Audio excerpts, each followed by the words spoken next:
Intergovernmental Blockchain Advisor at Anndy.com. Follow Lian, Retail Onboard at Retail DAO.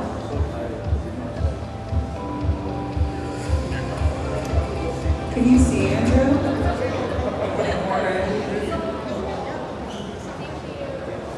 I believe we're the last panel of the day, possibly, but either way, hello everyone. I'd like to make this as fun as possible. So today we're going over how influencers and content can onboard more people onto Web3. I want to start with some intros first. So let's start with you, Andrew. We can go down.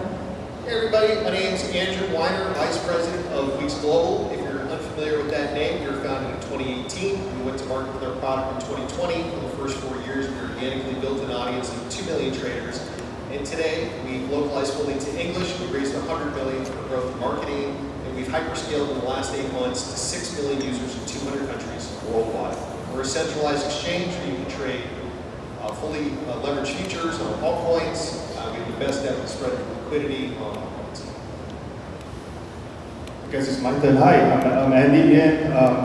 I'm a book author, fund manager. I also give advice to different governments. So other than that, I invest heavily in different projects. I'm also a fund manager with Meme Corp, one of these new layer 1 meme-driven blockchain.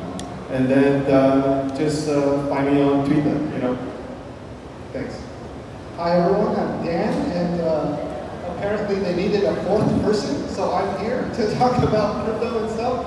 I represent Retail DAO. We help people get started in crypto and find investments and navigate the crypto markets.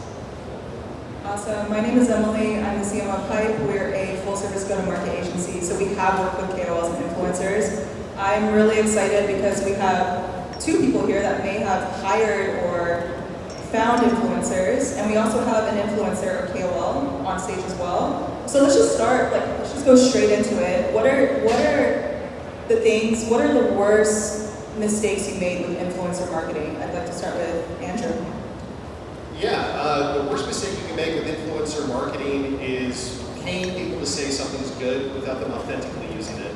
Genuine product user experiences for today's consumer are most important. People no longer want to be sold to. They want to see and be educated on how things actually work and function, so they themselves can execute sophisticated hybrid strategies, the fastest way to grow your crypto wealth portfolio.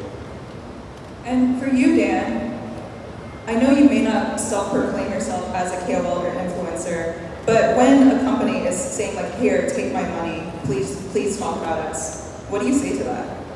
Well, first off, I have to tell them it's going to be sponsored content, and I have to find out if it's a company that's going to be around in a few years, because many want to. Okay, is there any more provocative takes on where, and maybe you, Andy, especially since you have invested in meme coins, or you have a fund that may invest in meme coins? Sure. I think in general, I do not believe in product. Because I look at the community first. Because I don't run an exchange, right? So I look at projects. I look at if someone is really buying the project. Are they having fun with the project? And if the community is strong, I would just let's make some buys, right? So on my end is more straightforward. But then coming back to your question about KOLs and so forth, I think the worst kind of KOLs that I have met is those who do not sell early. So a lot of people are just complaining, KOLs are selling very early, right? They see the pump, they sell. Oh, I don't care, man. You can sell as early as you can, right? Because if you are bullish of your project, right? So what is 50 mil market cap, right? It's going to go to 100 mil. And then if you're still holding on to the token and they sell by then, the whole community is going to be losing a lot more, right? So my perspective is you work with those KOLs, just have a short-term mindset. Everybody is talking about a big-time marriage. I'm going to hold hands with the KOL for the next 5 years. But then like what Dan is saying, they'll be gone in three months. So that's my 5 cents. And I'd love to add to that, because you raised an excellent point. It's not so much about the go-to-market strategy. That's only going to get you so far. consumers in a community have to actually want to engage with this and use this product. And that's when you can kind of, like Coca-Cola. Who here really needs to see a Coke advertisement if you're considering buying a soda pop? At some point, you just hit that momentum space where people are really supporting the project through their activity organically, and you don't have to pay people to get that messaging out there. So we have a few opinions on the stage right now, and I'm sure there's nuance to it. You're saying focus on product. Andy is saying don't focus on product. The vibes are what matters. Dan, I'm curious, when you are getting paid for a project or when you are investing in a token, what influences you as a KOL or a content creator to take it on? That is a good question. For myself, I'm an investor first, so I'm very slow with making content. And if I do make content, it might be something I'm interested in, or I think that will perform well, or something that like I'd really like to share. Or if someone's asking me how to do that, I just want to share it one time so they don't ask me again. And that's kind of how my channel started. I had a friend who wanted to know how Coinbase works. I'm like, all right, let's make a video because you're not going to get this like here. And just walking through those steps. So I found success through creating content that I think is helpful and that is searchable. And I already forgot what the question was that we started with. Okay, so let's move into what actually are effective KOL strategies. I first want to start and say that, Andy, you mentioned the worst type of KOLs. So that's already implying there's different types of KOLs. What are some types of KOLs that you work with, Andrew? I mean, in all the years I've been in crypto, we've seen everything from show marketing to bot sharing posting, and the best ones clearly are the ones that are actually using products and services and showing you the highs and the lows. Not just curating some perfect, magic, unrealistic experience for you of how something's going to perform or how well it's going to do, but actually being there with you initially, not just along, and being able to give you clear milestones along the roadmap of the project's development plan of are they succeeding? Are they meeting these promises since the generation event? Yeah, I notice me as a marketer, I tend to be really objective, so I tend to be super negative. And I would love to see content of people not just bull posting, but telling me why a token dropped and if it's going to drop further, and also any shade. So if somebody is making that content, find me after and I'll follow you. I'm curious about you, Andy, because you were the one that brought up the worst KOL ever. What are the different types of KOLs you've worked with? I work with many different kinds, but first of all, I think the word key opinion leader is kind of bullshit, right? Every mother's son is a KOL right now, right? And then some with 5,000, they are KOL. Then if you go to the Chinese market, some of them have a few 100,000, and then they only have like 2 likes. Then they are KOL. So I think we need to be very objective, right? Because if you are a marketer or if you are a project, you got to be very objective. So first of all, first line is if you want to create awareness, right? There's a lot of these botted KOL. You can use that, just to get the numbers up, right? Then after which, some of them they will claim that they are KOL again, but they are more like the shiller. They show to the ad, right? That's also fine because that is the awareness period. But then when you hit a certain milestone, when people take you a little bit more seriously, then you have to go for some of these KOL that are of a higher tier, where they can actually call some of this play, right? They are like a call group KOL. They can, I'm going to get my group in, and then I'm going to, going to buy a chart and so forth. That kind of KOL, right? Then last but not least, you really need some really good KOLs that can really substantiate the whole price and give you a good nice shout out, right? Of course, you can always choose people like one of my friends, like Mario, for example. He does about round table spaces. But of course, if you can get higher ones, you can convince maybe Arthur Hayes or maybe CZ to give you a post. Or that would be the ultimate KOL, right? So to me, some of them are really paid, some of them are not paid, some of them believe in you. This is the different stages of marketing, right? So there's no one solution for everybody, right? Emily, you mentioned you wanted to know about people creating content, about like why a coin went down. From my side as a content creator, people hate bad news. They want to know 100x, what's pumping, what to get involved in, and that's kind of the markets we try to navigate marketing to. Yeah, both of your comments are really interesting. I mean, first, Andy, you are describing the marketing funnel with KOL integrity, it seems like. It sounds like step one of awareness, let's just get a mass amount of bots. And then we get some real humans, but they are shillers and they're gold posters. And the highest end tier is people that have trust and build trust with their audience and community. And then to your point, Dan, I completely agree with you. People, especially right now in a bull market, we're noticing more people come to us like, hey, do you guys do TikTok content? And whenever you go to a channel like TikTok, it is always talking about price speculation and price action. So let's actually talk more about two other concepts. I'd love to touch on pre-token. Have any of you had experience hiring influencers or KOLs or working on projects that are pre-token, and how do you make it effective?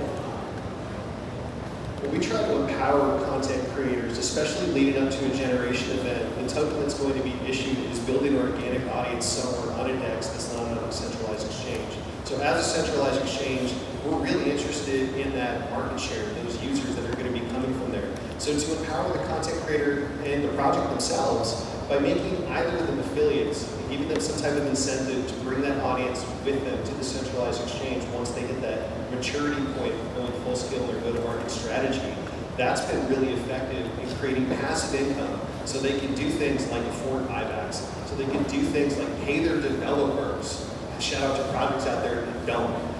So they can do things like reinvest in their ecosystem, their community, and make all these promises that were in the white paper and on the roadmap a reality because they have the funds and resources to do it. You can't always rely just on the price action. There is a huge incentive here to actually monetize the audience that you've created. Centralized exchange is going to accomplish that. Speaking of a centralized exchange, you have a working product. So you are slightly different than, say, a meme token or some of the other products and ecosystems in the space. How important has influencer marketing been as an acquisition channel for you? One of the most important, because if you think about the rebates that you share with them as a growth by acquisition cost, it's pretty much the quickest way to market. Like, you can create all the noise you want in the world. Will that noise create trading? And that's kind of the bottom line in an exchange. When you have people making deposits, when you have people creating activity, will there be metrics that are going to get measured in places like TradingView, CoinMarketCapital, and all these sources of truth that we rely on as consumers to make educated decisions with not only what we trade, but where we trade. Okay, I'm just going to keep it one more question on you, Andrew, just because I want to dig into this and relate some of the patterns I'm noticing with centralized exchanges to the whole space. So right now there's so many chains. There's L2s, there's L3s, there's multiple ecosystems, and it's becoming extremely competitive for attention. And there's also many centralized exchanges, and there's almost only so much liquidity and traders. How are you competing when every other exchange is also using affiliate traders and influencers? This is a great question. So with the jurisdictions that we cover, we are very strategically positioned to provide access to the products and services that some people may not really have in their country today. So just ensuring that we are capturing the traders that really are bleeding away from some of these products that have either withdrawn from the country or didn't operate properly and now they have to close or whatever that looks like. This has really been, this calendar year especially, a great time to be an exchange. Although there are 700 or so out there operating, there is maybe 50 or 60 million traders right now that would love to trade altcoin futures on leverage somewhere. But maybe it's not available in their country, or maybe they haven't found a product that actually provides that to them and where they live. And moving away from exchanges, let's go back into community and vibes. So Andy, right now we're moving into what feels like euphoria again with token prices pumping. And when this happens, there's so much noise on the timelines. How do you effectively use content or influencers to break through the noise when everyone else is also equally showing and pushing out projects? I can only say this from my point of view, right? So, just look at my Twitter, right? So I used to post very intelligent things, opinion article and so forth. Damn it, man! No one is going to comment on me, right? Of course, sometimes, But then when I start to post things that are more shit posts, what I call it, tons of people is going to come to me, you know. But then, do I enjoy doing that? I don't. All right, I really don't like it. But I use that as a metric to see if that particular token is something that I should even look at, right? If they can't get my attention, you know, if they do not have enough community to draw my attention to them, I will not even consider. So I think social media, in my opinion, from an investing standpoint and non-financial advice, is that if your community are real, you can really consider looking at them, right? And if your community are real fake, you know, all the usernames with all these numbers behind, you know, then forget about it, right? But of course, they are still trying to make an effort, right? Better than those that are not. So I use that as a form of assessment, you know, whether I should buy or not buy. But then, because different people will have a different perspective, because I'm more like a buyer, right? So I'm not a KOL person. But if you look at it from the KOL perspective, you know, more people posting on that means that they can collect more money from the project. And they can just senselessly show their project and say that they are good and they are the best. You know, one post 30,000, for example, right? So you have to really differentiate what you are trying to do if you are a project. And then, and of course, if you are an exchange, you know, you also want the real deal coming to the exchange and doing the KYC, even doing the EFTDs and so forth, right? So I still go back to the point that we need to have real community. If you want your price to be up high in this current market, you need community, right? You don't really need VCs just coming in to pump the price, because if you are not ready, all the coins will be in the hands of the VCs or the angel investors or whatever you want to call them. Then you will have a hard time trying to move the market later on. So I still felt that community-driven tokens, whether they are meme coin, altcoins, or whatever coin, it should always be community first. And that's the reason why we are in the Web3 space. You know, we empower them, we give the empowerment back to the users. Yeah. And if I may, I love Andy's point here. You know, X and Discord are not really an amazing place to lecture an audience. It's not what people want to engage with on that medium.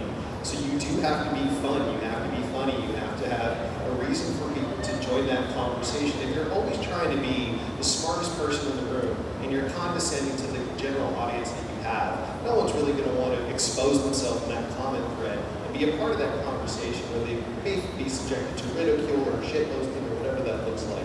You really need to be a real human being and authentic in every interaction that you have. That's cool. Yeah, I really like the meme showing the bell curve and how we flip between 40 IQ and 140 IQ, whether we're in a bull market or a bear market. Andy, I wanted to ask you a bit more about this distinction of real versus real fake. Especially right now, what actually has the most mind share on X is AI XBT, which is essentially an AI agent. And you did touch a little bit on the nuance of if you see a ton of these bot handles, but how do you differentiate real versus real fake? Especially with so many people launching airdrop campaigns or questing or points farming, and they may be evangelizing, but also doing it for a certain incentive. You actually see a lot of this in the mini games that were launched on Telegram, right? So I'll give you an example. So I mentioned about meme call, right? So the layer 1 project, we did a very similar campaign. We sieve out millions of users out from our system. Right now, after sieving out, we have about 1.2 to 1.4 million users. Of course, there are still bots there, but those that are very botted ones, we have removed all, right? The reason why we remove them is not that we do not want to show hamster or Cadizens-like kind of numbers. Again, I'm not saying they're fake, yeah? Sorry. But the thing is, what we really want to do is to sieve out all those real fakes so that we can then list on exchanges, and exchanges will love us a little bit more, right? That's one of the main things. Then if you come back to Twitter and so forth, or X, I think the fakes are really obvious, you know? So when you put up a comment on X, and then they will come to you with all sorts of out of the topic kind of reply. So that's number one. Number two, you look at the handler. A lot of them are with the running number. Most of them are fake, or maybe they're from Chinese bot farm groups. And then if you look at the engagement and the things that they follow, it's also strange. They follow like Ronaldinho, nothing to do with crypto. And then the last bit that I always look at for the comments, especially when I talk to projects that I invested in, is that click on every one of the users. If they do not follow you and they keep commenting on you, they're 100% fake. There's no such thing as I love you, but I'm not going to follow you. That kind of thing. And I think we have to be realistic, because now exchanges have very, very good tools to really look at whether this is a real user or not a real user, engagement level and so forth. So as a project, coming back from a project angle, you really need to do your best to sieve out all the fake ones. And then if you are just a normal user who want to aid into a certain project, you should also use the same kind of metrics to see what you should buy and what you should not buy. What is real users that are real, and what are the fake users that looks real that the project bought. So you really need to have a set of tools. I love to see if there's a bubble map equivalent to track user base, to see whether they are real or not real. That would be something really interesting to see. So Dan, I'd love to dig more into your experience as a content creator. And the title of this panel is How Do We Onboard More People into Web3? And what I've noticed being a full-time crypto marketer is oftentimes in a bear market, we're all a bit marketing to each other. I'm curious with your content, who is your target audience and how do you attract them on the various channels that you may be on? So my audience are retail traders, people that just want to get started. It's typically people who are getting started with crypto or on a large centralized exchange and have never done anything DeFi or managed their own wallets. And the problem with getting them into DeFi in that space is that it's too complicated. There's too many steps, there's too many things to remember, and there's too many ways for them to lose money. So it has to be a very gradual process, just because crypto is still at such an early and complicated stage that you can't onboard your grandmother or just a random person who wants to start trading today, just because there's too many risks, there's too many things to learn. But if an exchange like Robinhood or something lists a meme coin and it's like 5 cents, people are going to go all in on that. So it's all about making it easier for people to get involved, but when we're in a bull market, more people are interested, so they're actually willing to learn. And from your experience of creating content, what has your most popular content been about? Some stuff like using Coinbase, creating a cryptocurrency, as recently XRP, because I covered that because it was going crazy. So I wanted to create some content that kind of shared a landscape of what's going on with that and other opportunities and why it's not really at an all-time high right now. Okay, great. So it actually sounds like a lot of educational content to onboard people. Since we're actually here in Taipei, I usually do a lot of the marketing in the West, and we have some folks here that seems like both of you, or maybe all of you, are quite global. Is there any distinction between influencer marketing in Asia versus in the West? I don't know. I would say yes. In the West, the medium of cryptocurrency, blockchains in general, it was a boogeyman for so many years in the national media. It's only really recently seen that kind of shift in the narrative where people are now being encouraged to learn about these products and participate in this system. So if I take like Crypto Banter as an example, they have Sheldon the Sniper School. And that's an excellent place to engage with like learn to earn, actually watch tutorials on how to set up really complicated trades, and give you thought leadership on how these products function, not only on centralized exchanges, but also on the DEX. And that's just so crucial for people finally making that transition now, because in a lot of cases, you're not going to be able to go to your money manager or your broker dealer to go take a position on pay. You're going to have to learn this yourself, sign up for an exchange, and execute your own strategy with the tools that are available. So finding the source of truth to learn these tools the best, and then to be able to actually execute your strategy effectively has been critical. And in other parts of the world where crypto has always kind of been, not, let's say, negative in the narrative, it's been evolving in how they create content. Now it's pretty wild how they create, engagement and onboard people. You have to throw a yacht party. You have to fly people into Dubai. You have to really, in the East, think more creatively beyond education because the consumers are sophisticated. They've had these products and services at the mainstream level for a lot longer than the West. How do you still reach that customer? What is the craziest KOL content you've seen? Where I live in the crypto sphere, I'm usually mainly on X. So kind of the dark side of it is KOL applications or paying thread boys and these shillers. And I imagine there's so many other channels that people are using in APAC or other markets. I'm curious, what is the most creative influencer content you may have seen?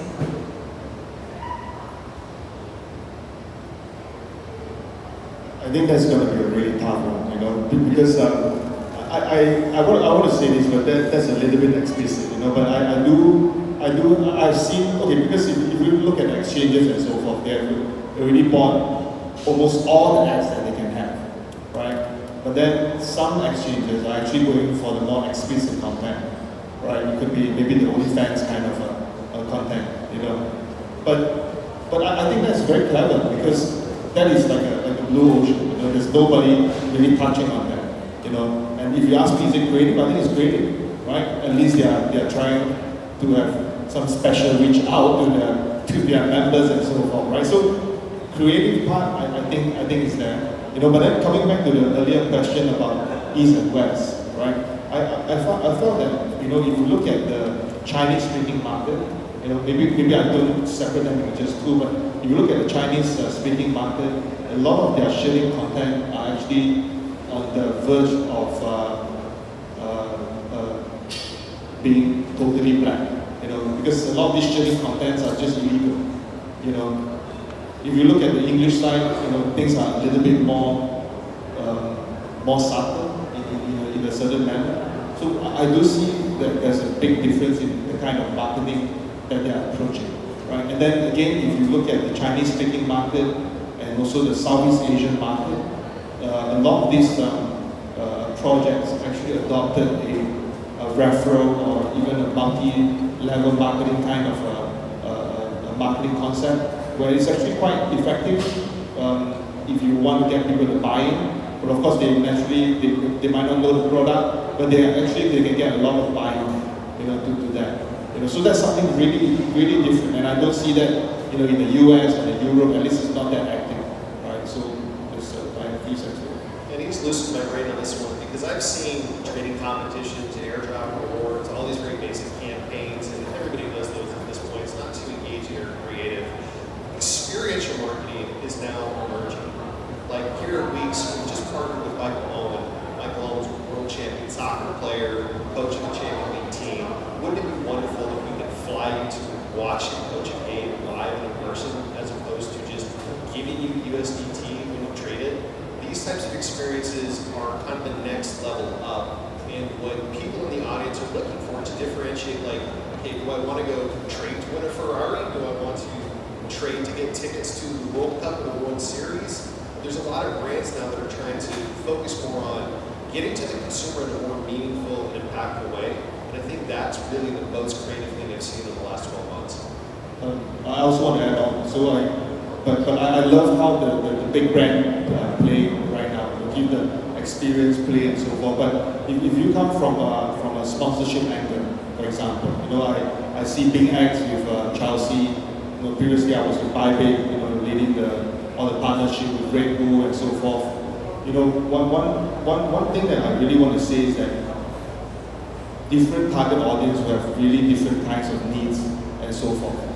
And then from an exchange perspective, actually the ROI to get users, real users back from this conversion method is actually very, very low.